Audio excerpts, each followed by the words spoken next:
चलिए फिर शुरू करते हैं क्लास 12 का इलेक्ट्रोस्टैटिक।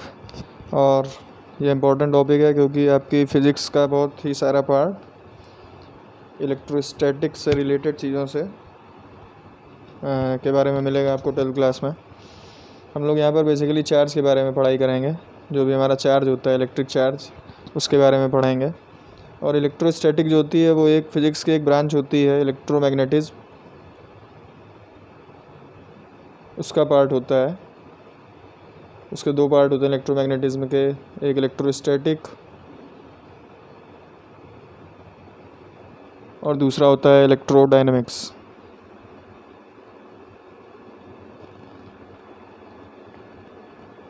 तो इलेक्ट्रोस्टैटिक फिजिक्स की एक ब्रांच इलेक्ट्रोमैग्नेटिज्म का पार्ट है। दो तरीके के दो पार्ट इसके बनाए गए हैं, इलेक्ट्रोस्टैटिक, इलेक्ट्रोडायनेमिक्स। और ये दोनों क्लासिफिकेशन इसका करा गया है चार्ज जो भी होता है, चार्ज के प्रॉपर्टी के हिसाब से। स्टैटिक का मतलब आप लोग जानते हैं कोई भी चीज़ रेस्ट पे, यानी कि यहाँ पर जो भी चार्ज होगा उसकी स्टडी तब करी जा रही होगी जब वो रेस्ट पर होगा। जबकि इलेक्ट्रोडायनेमिक्स में, डायनेमिक्स का मतलब होता है मोशन में कोई भी चीज़, तो जब भी चार्ज मोशन में होगा तब हम लोग इलेक्ट्रोडायनेमिक्स पढ़ते हैं, चार्ज एट मोशन। अब जब हम चार्ज एट रेस्ट की बात करते हैं, यानी कि जब भी चार्ज रेस्ट पर होता है, तो वहाँ पर हमें पढ़ना क्या क्या चीज़ें हैं। सबसे पहले हम प्रॉपर्टीज़ ऑफ चार्ज पढ़नी होंगी।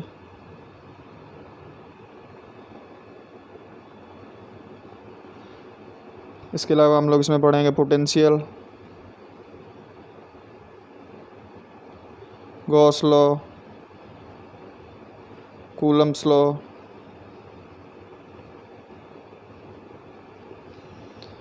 इलेक्ट्रोस्टैटिक फोर्स किस टाइप का होता है उसके लिए कूलम्ब्स लॉ होता है। इसके अलावा क्वांटाइजेशन क्या होता है।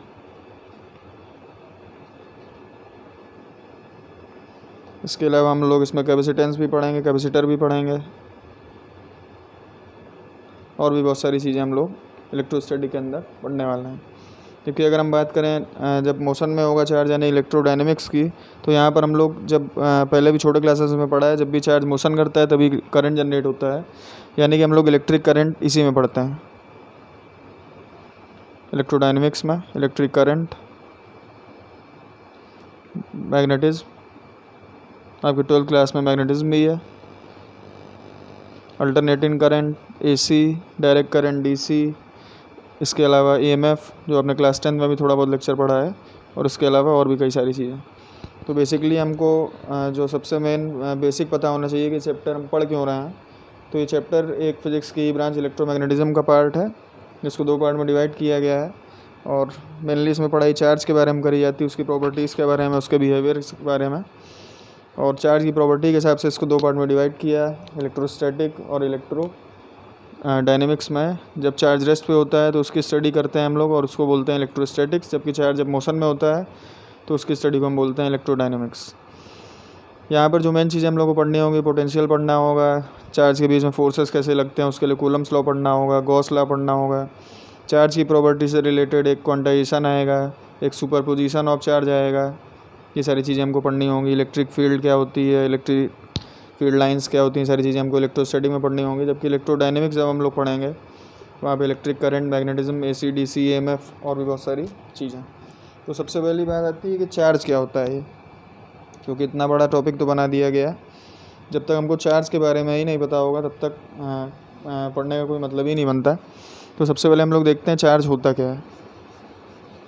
चार्ज को हम अगर सिंपल तरीके से समझें तो जैसे हमने हीट चैप्टर पढ़ा था, और कोई भी मैटर होता था, हम लोग कोई भी मैटर वाला लेते थे, कोई भी जैसे आयरन हमने लिया, वो भी एक तरीके का मैटर होता था। और उस मैटर के अंदर ऑब्वियस सी बात है मॉलिक्यूल्स होते थे। जब हम उसके एक एंड पे टेम्परेचर प्रोवाइड करते थे तो वो टेम्परेचर एक एंड से दूसरे एंड तक चला जाता था और हम बोलते थे टेम्परेचर का फ्लो होने लगा है। यानी कि वहाँ पर सारी चीज़ जो होती थी वो डिपेंड करती थी एक मॉलिक्यूल्स के बिहेवियर पर, कि वो किस तरीके से एक तरीके से कैरियर बन जाते थे टेम्परेचर के। उसी तरीके से जो चार्ज होता है उसको भी हम बोल सकते हैं कि वो एक फंडामेंटल प्रॉपर्टी होती है किसी भी मैटर की। तो चार्ज को हम बोल सकते हैं it is a fundamental property, fundamental property of matter. या इसी के लिए एक अच्छा नाम और भी है जिसको हम बोल सकते हैं इंसेंट्रिक प्रॉपर्टी। इंसेंट्रिक।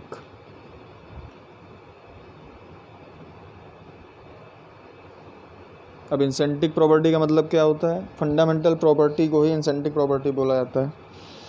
सिंपल सा मतलब है कोई इतना छोटा किसी भी मैटर का, किसी भी सब्सटेंस की प्रॉपर्टी जिसके ऊपर और ज़्यादा रिसर्च नहीं करा सकता। जैसे मास, अगर मास की बात करी जाए तो मास, हमको पता है कि मास होता है किसी चीज़ का, लेकिन अब मास कहाँ से आया है ये हम नहीं बता सकते हैं कि मास आया कहाँ से है।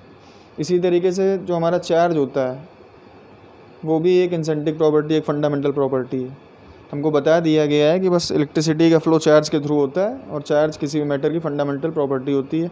जैसे हमने पढ़ा हुआ है कि किसी मैटर का सबसे स्मॉलेस्ट यूनिट होता है एटम, तो उसी तरीके से हम बोल सकते हैं कि चार्ज भी एक बहुत ही स्मॉलेस्ट यूनिट है जिसकी स्टडी बहुत ज़्यादा उसके बाद में नहीं करी जा सकती। बस चार्ज डिफाइन कर दिया गया है, इतना इनफ है। और उसी तरीके से दूसरे हम एग्जाम्पल की बात करें तो मास है। तो मास और चार्ज दोनों लगभग कुछ तरीके से प्रॉपर्टीज़ के हिसाब से हम देखें तो सेम होते हैं, दोनों ही फंडामेंटल प्रॉपर्टीज़ होती हैं। जो चार्ज का सिंबल होता है इसको क्यू से प्रेजेंट करा जाता है, जबकि जो इसकी यूनिट है, इसकी यूनिट होती है कूलम। एक साइंटिस्ट थे, इन्हीं के नाम से इसकी ऐसा यूनिट भी पड़ गई है। और ये एक तरीके की स्केलर क्वांटिटी होती है।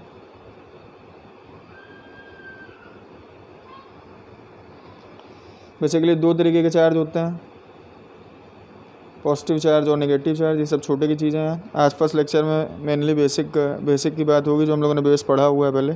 तो दो तरीके के चार्ज हैं, पॉजिटिव चार्ज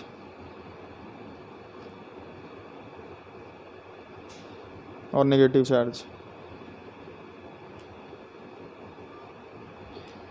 अगर हम बात करें तो हमको पहले से पता है कि जब भी कोई दो पॉजिटिव चार्ज या दो नेगेटिव चार्ज एक दूसरे कॉन्टेक्ट में आते हैं तो ये एक दूसरे को रिपल करते हैं, जबकि अगर अपोजिट चार्जेस एक दूसरे कॉन्टेक्ट में आते हैं तो ये दोनों एक दूसरे को अट्रैक्ट करते हैं।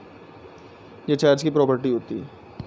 तो चार्ज एक तरीके से फंडामेंटल प्रॉपर्टी होती है, इंसेंट्रिक प्रॉपर्टी होती है, या बहुत ही स्मॉलेस्ट प्रॉपर्टी होती है किसी भी मैटर की, जिस पर अब इसके आगे रिसर्च कर पाना पॉसिबल नहीं है।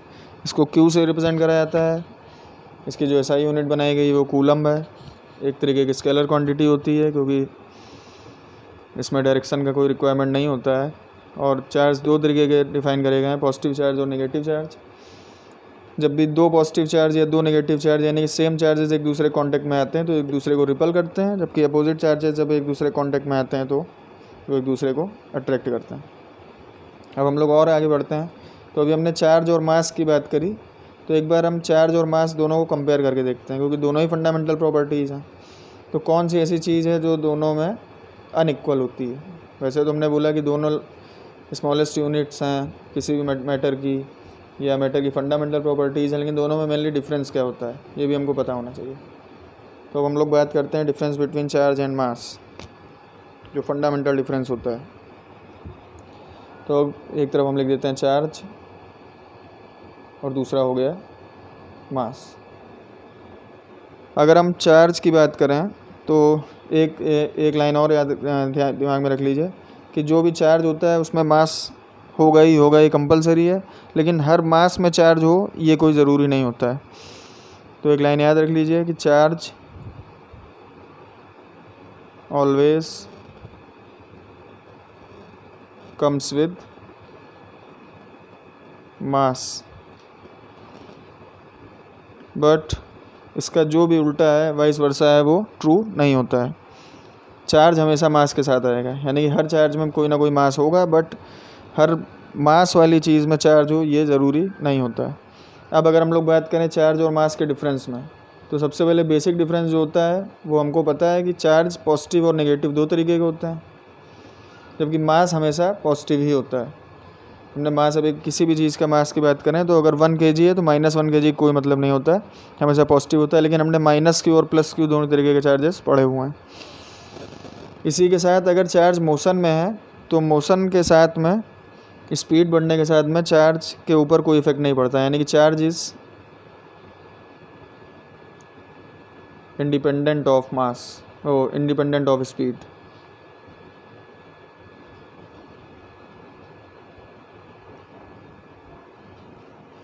जबकि अगर मास की बात करें तो मास स्पीड पे डिपेंड करता है, यानी कि स्पीड बढ़ने के साथ या बढ़ने के साथ में ही बोलिए, बढ़ने के साथ किसी बॉडी का मास इफेक्ट करता है, घट या बढ़ सकता है। तो मास डिपेंड्स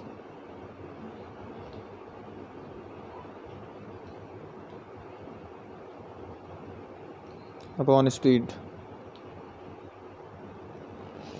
यानी कि स्पीड के साथ में चेंज में मास में कोई चार्ज में कोई चेंज नहीं आता है, लेकिन स्पीड के साथ में मास में चेंज आता है। इसको और सिंपल और अच्छे तरीके से समझना है तो एक फार्मूला है m equal to m0 upon under root 1 - v² upon c²। यहाँ पर m0 जो है किसी भी बॉडी का मास है एट रेस्ट, जो c है वो वेलोसिटी ऑफ लाइट है,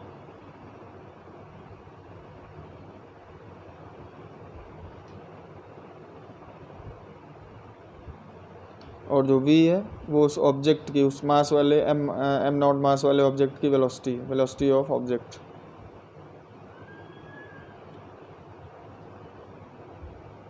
अगर इस फॉर्मूले से हम देखें तो हमें पता है जो लाइट की वेलोसिटी होती है, स्पीड होती है, बल्कि स्पीड ऑफ लाइट बोलिए, और स्पीड ऑफ ऑब्जेक्ट v,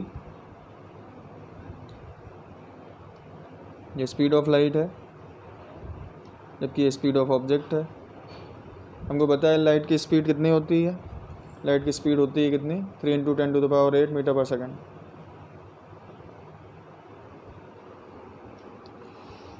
यानी कि बहुत ज़्यादा मैग्नीट्यूड वाली स्पीड होती है। तो अगर किसी ऑब्जेक्ट की स्पीड मान लिया हमने 2 मीटर पर सेकंड है, यानी कि v की वैल्यू है 2 मीटर पर सेकंड, और v की वैल्यू जो है यानी कि c की वैल्यू, स्पीड ऑफ लाइट की वैल्यू 3 × 10⁸ है। तो हमको दिखाई पड़ रहा है अगर 3 × 10⁸ का स्क्वायर करेंगे तो और बड़ी वैल्यू आएगी, जबकि v का जब हम स्क्वायर करेंगे तो वैल्यू आएगी 4, यानी कि इतनी बड़ी वैल्यू से छोटी वैल्यू को जब डिवाइड करेंगे तो और छोटी वैल्यू आ जाएगी। उसको 1 से माइनस करेंगे तो और छोटी वैल्यू आएगी, उसका स्क्वायर रूट निकालेंगे तो और ज़्यादा स्मॉलेस्ट वैल्यू आएगी, और उससे जब मास एड्रेस को डिवाइड करेंगे तो वैल्यू में चेंज आ जाएगा।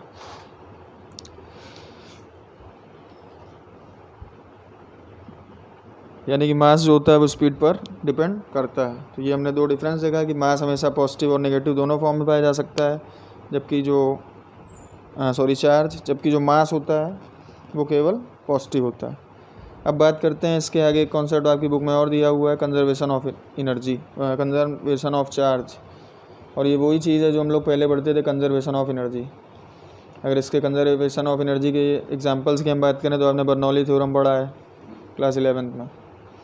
क्लास 10th की बात करें तो वर्क एनर्जी थ्योरम पढ़ा है, क्लास 11th में भी वर्क एनर्जी थ्योरम था। उसी तरीके से कंजर्वेशन ऑफ चार्ज को भी हम कंजर्वेशन ऑफ एनर्जी बोल सकते हैं। तो कंजर्वेशन ऑफ एनर्जी होता क्या है वो देखते हैं। Conservation of energy,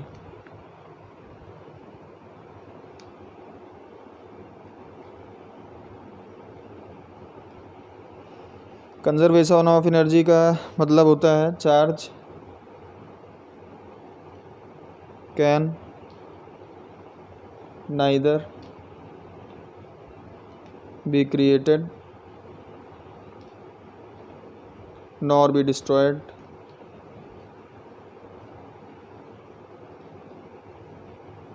but can only be transferred। ये बहुत फेमस डिफिनेशन है। कंजर्वेशन ऑफ एनर्जी में बहुत सारी चीज़ें होती है कि एनर्जी को क्रिएट नहीं करा सकता है, ना ही डिस्ट्रॉय करा सकता है, बल्कि एनर्जी का ट्रांसफ़र होता है एक जगह से दूसरी जगह पे। और ये same cheese conservation of energy वाली चीज़ कंजर्वेशन ऑफ चार्ज में भी लगती है। ये कंजर्वेशन ऑफ चार्ज में भी ये चीज़ फॉलो होती है कि चार्ज को ना तो क्रिएट करा सकता है ना ही डिस्ट्रॉय करा सकता है, हाँ चार्ज को ट्रांसफ़र ज़रूर करा सकता है, या चार्ज के थ्रू एनर्जी को ट्रांसफ़र ज़रूर करा सकता है। फॉर एग्ज़ाम्पल मान लीजिए कोई सिस्टम है, इस सिस्टम के अंदर 3 चार्ज रखे हुए थे, एक +3 कूलम, एक +1 कूलम और एक -2 कूलम। ये मान लिया हमने चार्ज रखे थे। इंसुलेटेड बाउंड्री का आप लोग मतलब समझते होंगे कि मतलब जब भी हम बोल देते हैं कोई भी किसी भी सिस्टम की बाउंड्री इंसुलेटेड है, यानी कि इसमें एनर्जी का ट्रांसफ़र अंदर से बाहर कुछ नहीं होगा, जो एनर्जी अंदर है बस उतनी रहेगी, उसका बाहर की एनर्जी से कोई लेना देना नहीं है। जैसे सबसे अच्छे इंसुलेटर की बात करिए तो होता है, उसका एग्जांपल होता है ब्लैंकेट। तो ये इंसुलेटेड बॉडी है,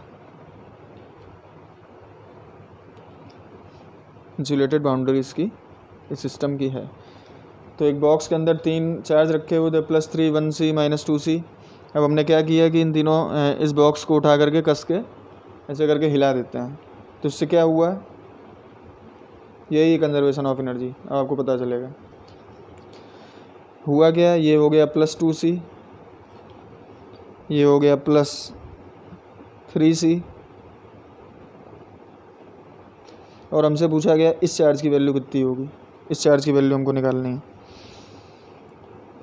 यानी कि ये जो हमने इस सिस्टम को उठा करके हिलाया उससे चार्जेस पे क्या इफेक्ट पड़ेगा, या बोलें total change of an isolated system in क्या होगा। ये हम लोग पढ़ रहे हैं टोटल चेंज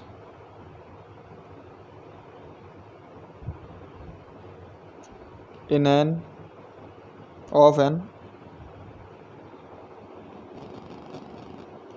आइसोलेटेड सिस्टम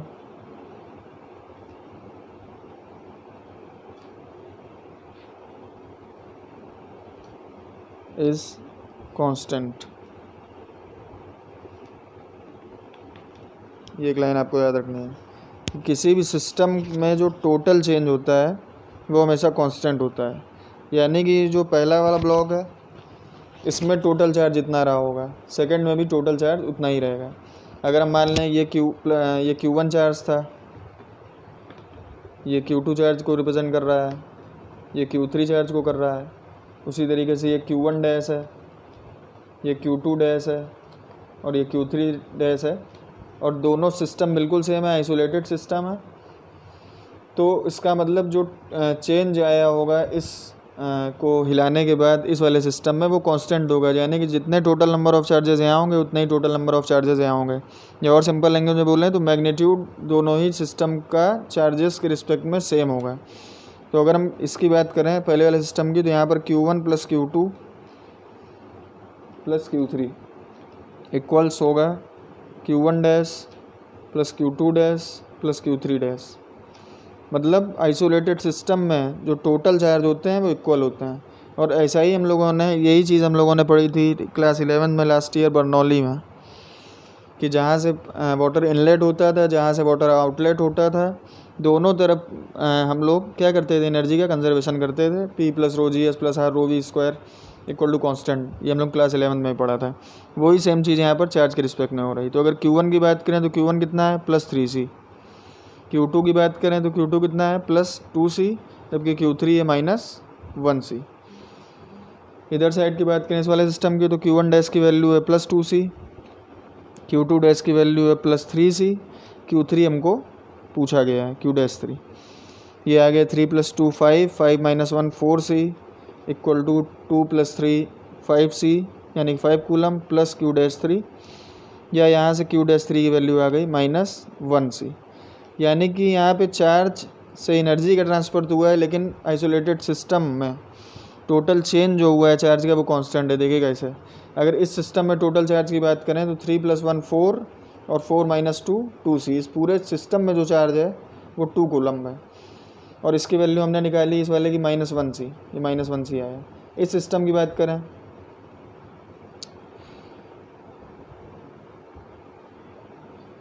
तो 2 + 3 5, 5 - 1 4C, यानी कि आइसोलेटेड सिस्टम कोई भी होगा उसमें जो भी चार्ज टोटल चार्ज होगा वो हमेशा कांस्टेंट रहेगा। अब हम लोग आगे बात करते हैं इसी में, इसके अलावा इसका एप्लीकेशन मिलता है कहाँ पर। इसके अलावा इसका एप्लीकेशन हम लोगों ने रेडियो एक्टिविटी में भी पढ़ा हुआ है।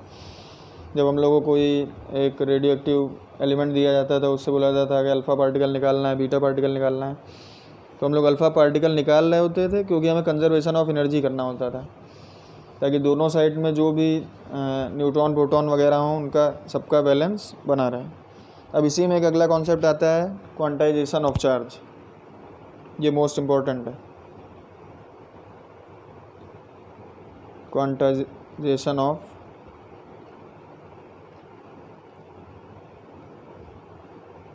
चार्ज। अब क्वांटाइजेशन का मतलब क्या होता है? क्वांटाइजेशन का मतलब होता है वो सारी चीज़ें जो फिक्स अमाउंट में ही अवेलेबल होती हैं। मतलब पहले इसकी डेफिनेशन हम लिख लेते हैं एक लाइन में। Anything which is available in fixed amount.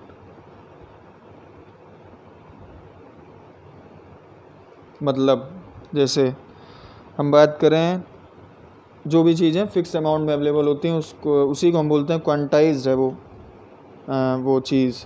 जैसे हम शॉप में जाते हैं या मैं मार्कर लेने गया, मैं शॉप वाले से हमेशा यही बोलता हूँ कि मुझे 1 मार्कर चाहिए या 2 मार्कर चाहिए। कभी मैं ये नहीं बोलता मुझे 1.5 मार्कर चाहिए। यानी कि ये मार्कर क्या है? ये मार्कर क्वांटाइज्ड है। कभी 1.5 मार्कर नहीं ले पाएंगे हम।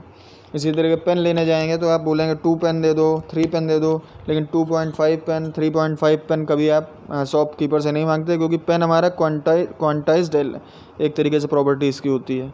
ये मतलब फिक्स अमाउंट में ही मिलता है हमें।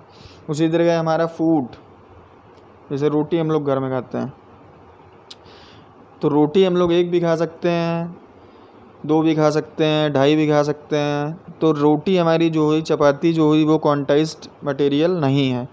लेकिन बहुत सारी चीज़ें हमारे फिक्स अमाउंट में ही होती हैं, वो क्वांटाइज्ड होती हैं। इसी तरीके से जो हमारा चार्ज होता है, चार्ज हमारा हमेशा क्वांटाइज्ड फॉर्म में ही अवेलेबल होता है। ये क्वांटाइज्ड एलिमेंट है एक तरीके से बोला जाए तो। और जो स्मॉलेस्ट चार्ज है उसको अगर हम बोलें तो हमारा स्मॉलेस्ट चार्ज जिसको हमने सबसे छोटा चार्ज मान के रखा हुआ है, तो जो स्मॉलेस्ट चार्ज है वो होता है 1 इलेक्ट्रॉन। सबसे छोटे चार्ज को कि अगर कोई पूछे सबसे छोटा चार्ज क्या होगा, तो सबसे छोटा चार्ज जो माना गया है 1 इलेक्ट्रॉन माना गया है। मतलब the smallest charge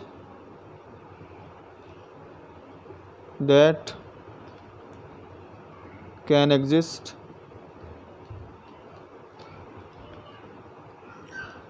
independently is charge on 1 electron. यानी कि 1 इलेक्ट्रॉन में जितना चार्ज होता है उसी को माना गया है कि ये सबसे स्मॉलेस्ट चार्ज होता है। और हमको पता है 1 इलेक्ट्रॉन की वैल्यू कितनी होती है?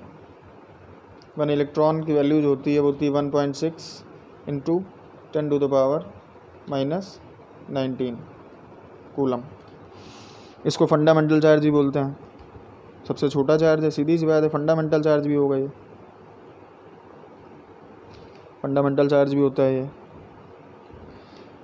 इससे छोटे चार्ज भी अवेलेबल हैं या हो सकते हैं, बट वो चार्ज इंडिपेंडेंट नहीं होते हैं। जबकि जो इलेक्ट्रॉन है वो इंडिपेंडेंट चार्ज होता है, इसलिए इसको बोला गया है कि ये स्मॉलेस्ट चार्ज है। और हमेशा क्वांटाइज्ड का मतलब हमने समझा कि हमेशा वैल्यू जो भी होगी फिक्स होगी, अमाउंट फिक्स होगा। यानी कि हमेशा जो चार्ज पाया जाता है वो इंटीग्रल फॉर्म में पाया जाता है, यानी कि इंटीजर के फॉर्म में पाया जाता है। तो charge always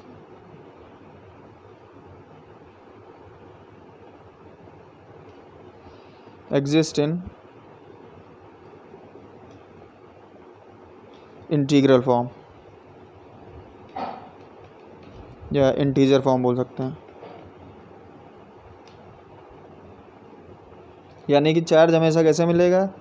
+1e +2e +3e इस तरीके से मिलेगा, या -1e अगर नेगेटिव चार्ज है तो -2e -3 इस तरीके से। कभी 1.5 2.5 इस तरीके से चार्ज हमको नहीं मिलेगा।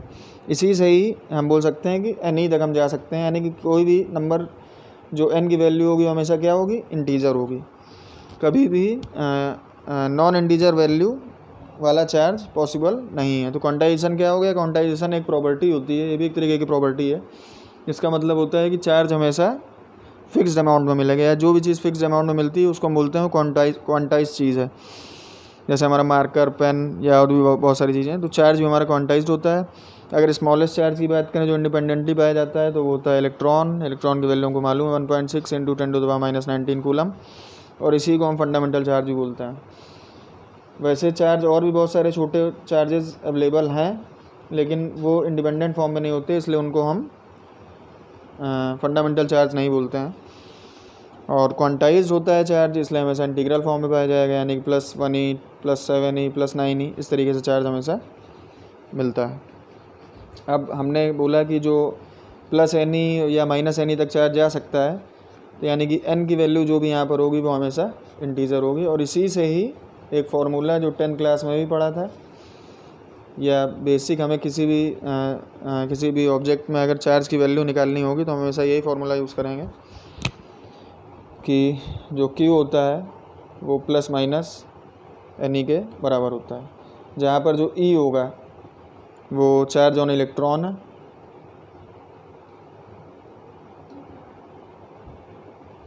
n की वैल्यू हमेशा इंटीजर होगी,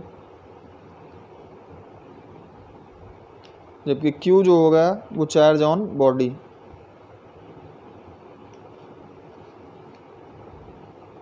यानी अगर किसी भी बॉडी में हमको चार्ज निकालना है कि कितना चार्ज होगा इस बॉडी में, तो हम Q = ±ne से निकाल सकते हैं। अगर पॉजिटिव चार्ज की बात हो रही होगी तो +ne लेंगे, अगर नेगेटिव चार्ज की बात हो रही होगी तो -ne लेंगे। अब इसी में एक क्वेश्चन देखते हैं हम लोग कि बाय द वे हमको दिया गया है कि हमने किसी बॉडी को चार्ज किया, और अब हम चेक कैसे करेंगे ये क्वांटाइज्ड है या ये पॉसिबल है कि नहीं, इस बॉडी में चार्जिंग इतनी पॉसिबल है कि नहीं है। तो उसके लिए न्यूमेरिकल है कि मान लीजिए हमने किसी बॉडी को चार्ज किया, और चार्ज करने के बाद उस बॉडी में टोटल उसका जो चार्ज बना जाके वो बना जैसे 9.6 इंटू 10⁻⁻18 कूलम। तो उसके लिए क्वेश्चन है, तो हमें ये चेक करना है क्या ये बॉडी को जो भी हमने चार्ज दिया है क्या ये चार्ज दिया जा सकता है, या और सिंपल वैल्यू लेते हैं हम 8 ले लेते हैं। तो कहना charge of 8 into 10⁻⁻18 coulomb be given to a body. यानी हमसे क्वेश्चन पूछा गया है कि क्या किसी बॉडी को 8 इंटू 10⁻⁻18 कूलम का चार्ज दिया जा सकता है। अब ये चेक करने के लिए इसको इतना चार्ज दिया जा सकता है या नहीं दिया जा सकता है, हमको ये देखना पड़ेगा कि इसको जो भी चार्ज दिए गए हैं वो क्वांटाइज्ड हैं कि नहीं है, यानी कि उनका जो नंबर ऑफ़ चार्जेस है वो इंटीजर फॉर्म में है या नॉन इंटीजर फॉर्म में। अगर इंटीजर फॉर्म में आते हैं नंबर ऑफ़ इलेक्ट्रॉन्स, यानी कि हाँ इसको चार्ज इतना दिया जा सकता है, लेकिन अगर नॉन इंटीजर आते हैं तो ये पॉसिबल नहीं है। तो इसके लिए फार्मूला हमको यही लगाना है Q = ne।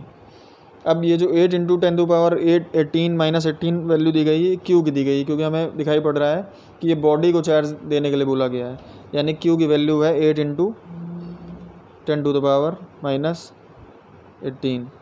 वैल्यू हमको निकालनी है, हम चेक करने आ रहे हैं क्वांटाइज्ड, यानी कि n की वैल्यू निकालनी है इंटीजर है कि नहीं है, और E की वैल्यू हमको पता है 1.6 इंटू 10⁻⁻19।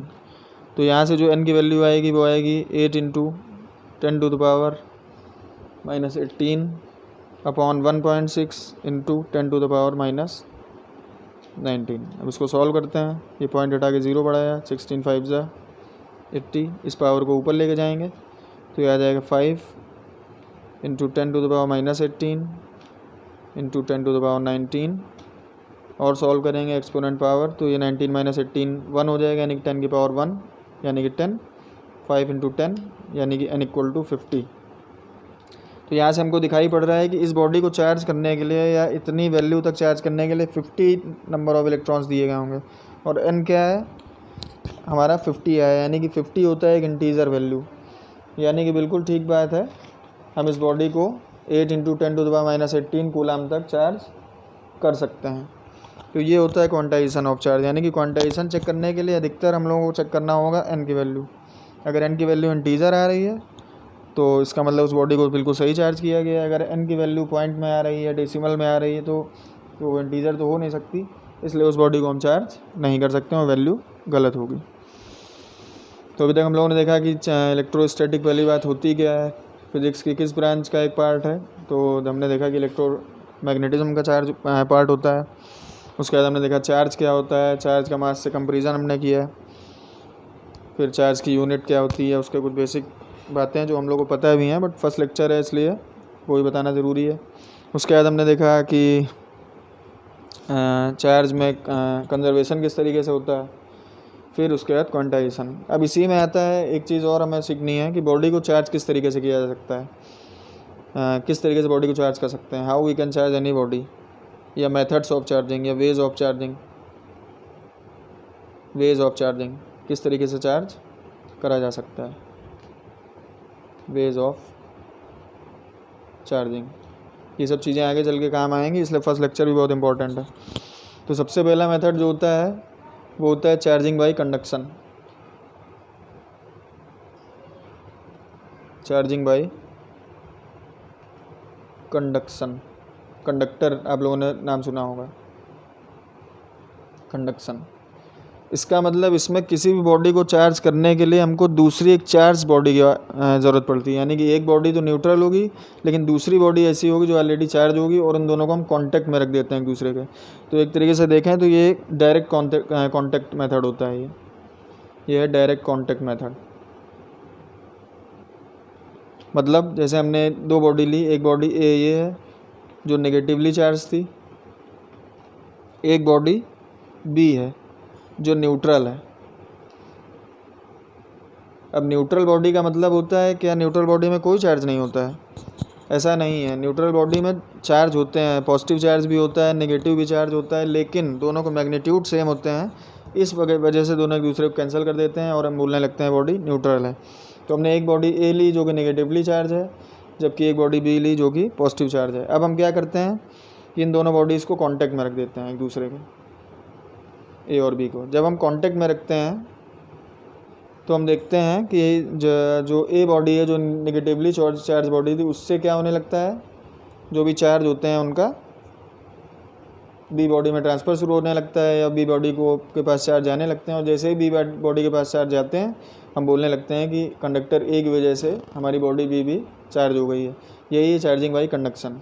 अब अगर बाय द वे दोनों सेम साइज सेम शेप की बॉडीज़ हैं, दोनों का सेम साइज भी सेम है, शेप भी सेम है, उस कंडीशन में क्या होगा, अगर यहाँ पर क्यू चार्ज हम रखेंगे तो कांटेक्ट में आने के बाद दोनों बॉडीज़ में जस्ट इक्वल चार्ज डिवाइड हो जाता है। यानी कि यहाँ पर भी Q/2, यहाँ पर भी Q/2।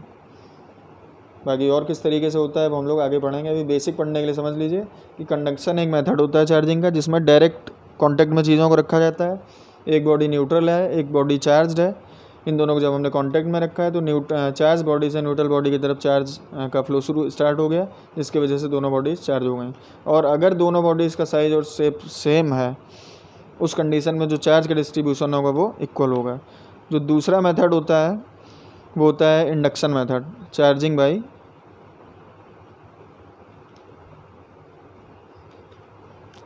इंडक्शन। इसमें कांटेक्ट में नहीं रखा जाता है, यानी कि ये विदाउट कांटेक्ट चार्जिंग होगी इसमें। वो कैसे होगी वो देखिए, विदाउट कांटेक्ट। अब हमने क्या किया, एक बॉडी लेते हैं ए जो कि नेगेटिवली चार्ज है, और दूसरी बॉडी जो है वो न्यूट्रल है। ये ए बॉडी हो गई, ये बी बॉडी हो गई, ये न्यूट्रल है। अब न्यूट्रल का मतलब हमने सुना ये दोनों कांटेक्ट में हमें नहीं रखना है, क्योंकि हम इंडक्शन से चार्जिंग कर रहे हैं। तो ए नेगेटिव चार्ज है, ये तो हमको पता चल गया है।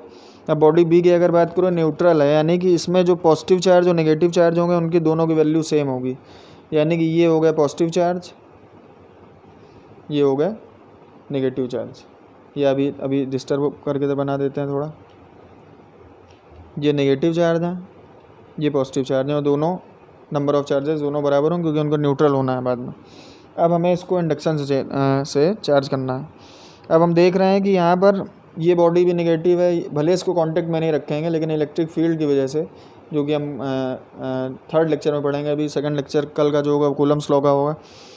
इलेक्ट्रिक फील्ड की वजह से हमने पढ़ा था कि जो सेम चार्जेस होते हैं एक दूसरे को रिपेल करते हैं। तो ये जो नेगेटिव चार्ज होंगे ये उठ करके इस बाउंड्री में आ जाएंगे, जबकि पॉजिटिव चार्ज इस बाउंड्री में आ जाएंगे। तो ऐसा कंडीशन हो जाएगा कि ये चार्ज तो वैसे ही रहेगा, बस इस चार्ज ने क्या किया, इसके नेगेटिव चार्ज को रिपल किया तो नेगेटिव चार्ज तो यहाँ पर आ गए, जबकि पॉजिटिव चार्ज इस वाली बाउंड्री में आ गए। तो ये ए, ये बी, ये फर्स्ट स्टेप था, ये सेकंड था। अब हम क्या करते हैं, अब हमने क्या किया, अब एक कंडक्टर लिया और वो कंडक्टर भी क्या है, न्यूट्रल है, यानी कि एक कंडक्टर हमने सी ले लिया। अब कंडक्टर का मतलब जैसे ही नाम आप लोग सुनेंगे वैसे समझ जाएंगे, कंडक्टर का मतलब डायरेक्ट कॉन्टैक्ट से होगा। तो अब कि हमने एक न्यूट्रल सी कंडक्टर लिया और उसको बी के कॉन्टैक्ट में रख दिया। अब क्या होना शुरू हो जाएगा, ये जो नेगेटिव चार्ज थे ये बी से सी में ट्रांसफ़र होने लगेंगे, यानी कि बी जो भी न्यूट्रल बॉडी थी वो कंडक्टर सी को चार्ज करने लगेगी क्योंकि हमने कॉन्टैक्ट में रखा हुआ है। इससे क्या होगा, ये ए तो वैसे ही बना रहा, ए में कुछ नहीं हुआ। बी हो गया पॉजिटिवली चार्ज क्योंकि इसके सारे नेगेटिव चार्ज सी ने ले लिए, और सी हो गया नेगेटिव चार्ज। अब सी को नहीं भी दिखाएंगे तो काम चल जाएगा, केवल सी हमने लिया था बी के नेगेटिव चार्ज को का फ्लो कराने के लिए या उससे हटाने के लिए। यानी कि ये भी एक मेथड होता है इंडक्शन मेथड। सिंपल सा काम क्या करना है, हमको एक ए चार्ज लेना है जो कि पॉजिटिव चार्ज होगा या नेगेटिव चार्ज होगा, तो हमने नेगेटिवली चार्ज लिया हुआ है। एक न्यूट्रल बॉडी लेनी है तो हमने बी ले लिया। अब हमको पता है कि न्यूट्रल में पॉजिटिव और नेगेटिव दोनों तरीके के चार्जेस होते हैं। जब हम ए के कांटेक्ट में, यानी कि विदाउट टच, विदाउट किसी फिजिकल कांटेक्ट के एक दूसरे के आमने सामने रखते हैं, तो हमने देखा कि जो इसके नेगेटिव चार्ज ने इस बॉडी के नेगेटिव चार्ज को रिपल किया, जिससे कि ये इसकी दूसरी बाउंड्री में चले गए, और पॉजिटिव चार्ज इसकी तरफ वाली बाउंड्री में आ गए क्योंकि ये अट्रैक्ट करना चाहता होगा। अब हमने क्या किया, क्योंकि हमें इसके नेगेटिव चार्ज को हटाना है, उसके लिए हमने एक कंडक्टर सी लिया और इसके कॉन्टैक्ट में रख दिया, उससे इसके नेगेटिव चार्ज बॉडी सी में चले गए। बी केवल प्लस चार्ज बचा, यानी कि पॉजिटिवली चार्ज हो गई। ए में के चार्ज में कोई डिस्टर्बेंस हुआ नहीं, और सी एक कंडक्टर यूज़ करा गया था जो कि नेगेटिव चार्ज हो गया है। और तीसरा मेथड जो होता है वो सबको पता है, बाय फ्रिक्शन मेथड। तीसरा मेथड जो भी होता है फ्रिक्शन मेथड, कि कोई स्केल लिया और अपने बालों में हम रब करते हैं और नीचे कुछ पेपर्स के छोटे छोटे टुकड़े ले लेते हैं, वो टुकड़े क्या होते हैं उस स्केल की तरफ अट्रैक्ट होने लगते हैं, यानी कि फ्रिक्शन से भी चार्ज जनरेट करा सकता है। तो आज ये फर्स्ट लेक्चर था। फर्स्ट लेक्चर में हमने बेसिक पढ़ा है कि इलेक्ट्रोस्टैटिक होती क्या है, इलेक्ट्रोडायनेमिक्स क्या होती है, चार्ज क्या होता है, इसकी यूनिट क्या है, और इसके अलावा चार्ज और मास को किस तरीके से कंपेयर करा सकता है, क्वांटाइजेशन ऑफ चार्ज क्या होता है, आइसोलेशन सिस्टम में टोटल चार्ज की वैल्यू कितनी होती है, तो कांस्टेंट होती है। इसके अलावा चार्जिंग किस किस तरीके से करी जा सकती है ये भी हमने देखा। इसके बाद Q = any फार्मूला, यानी क्वांटाइज फॉर्म में पाया जाएगा तो हमेशा इंटीजर नंबर ऑफ चार्ज होंगे, इंटीजर होंगे। कंजर्वेशन ऑफ चार्ज क्या होता है, ये सारी बेसिक चीज़ें हम लोगों ने देखी। ये वीडियो फ्री ऑफ कॉस्ट है, अपने फ्रेंड्स को शेयर करिए व्हाट्सएप पे, अपने ग्रुप पे डालिए, ताकि हम लोग डेली एक लेक्चर भी डालेंगे तो हम अपने सिलेबस को बहुत सिस्टमेटिक तरीके से कर सकते हैं। बस आपको करना है कि वीडियो देखते आना है, नोट्स बनाते जाना है, और फ्री लेक्चर है इसलिए आप इस वीडियो को बार बार देख सकते हैं और रिवाइज कर सकते हैं। Thank you very much.